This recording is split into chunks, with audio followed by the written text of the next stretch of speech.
Ang sarap, this go try a lot. Habang namamasyal ako dito sa White Plains, nakita ko yung paborito ko na halo-halo, ang halo-halo story. So sakto at napakainit ng panahon ngayon. Syempre, ayan napababa na ako at nakakatuwa dahil meron silang bagong flavor. Ito yung cinnamon saba con yelo at buko pandan. Unang subo ko pa lang nito napawaw talaga ako. Napakasarap nito. Promise. Itong bagong branch ni Halo Halo Story ay located sa White Plains West. So, ito yung buko panda ng Halo Halo Story. Tikman na natin.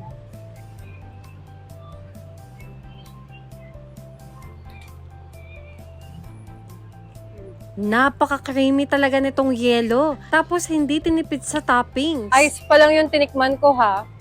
Pero ang sarap ha. Lasang-lasa ko yung talaga yung buko pandan. Meron itong gulaman, makapuno, boba pearls, nata de coco at pinipi. Sobrang gustong-gusto ko talaga yung texture ng ice nila dito. Hindi siya mabilis matunaw. Ang sarap pala nitong buko panda nila. For sure, next na babalik ako dito, ito ulit yung o-orderin ko. Haluin natin.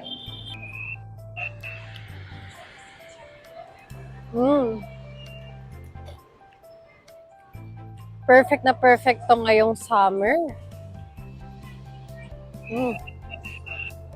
So, ito na yung cinnamon saba con yelo. Nakakatakam naman yung itsura nito. Yung mga araw na to, nanggigigil na ako sa leche flan. Pero ito si Johnny, inunahan ako. Let's go try halo-halo.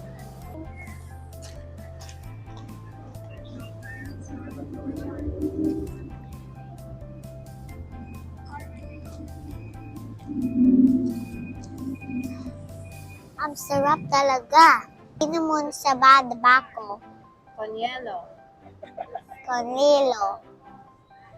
Mami naman, can I help? But this is full with melanoy. So, try na natin itong cinnamon saba con yelo. Inunahan na ako ni Jacqueline kasi sobrang natakam siya at alam ko gustong-gusto niya ng saba. At cinnamon.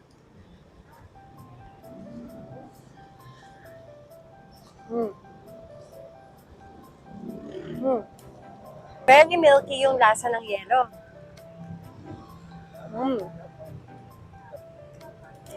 Meron siyang saba, Rice Krispies, and leche flan.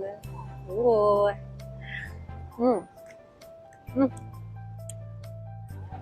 Ang sarap ng leche flan Ayan, halo-haluin muna natin. Grabe, lasang-lasa ko yung cinnamon dito sa saba. Mahilig ako sa saba, kaya sobrang nagustuhan ko to. Wala akong na-order na hindi ako nasarapan dito sa Halo Halo Story. Lahat ng nasa menu nila masarap lahat. Napaka-perfect ng lasa dahil hindi rin siya ganun katamis. So ano pa ba inaantay nyo? Tara na at maghalo-halo na dito sa Halo Halo Story. See you here! Bye! Sarap. Bye guys!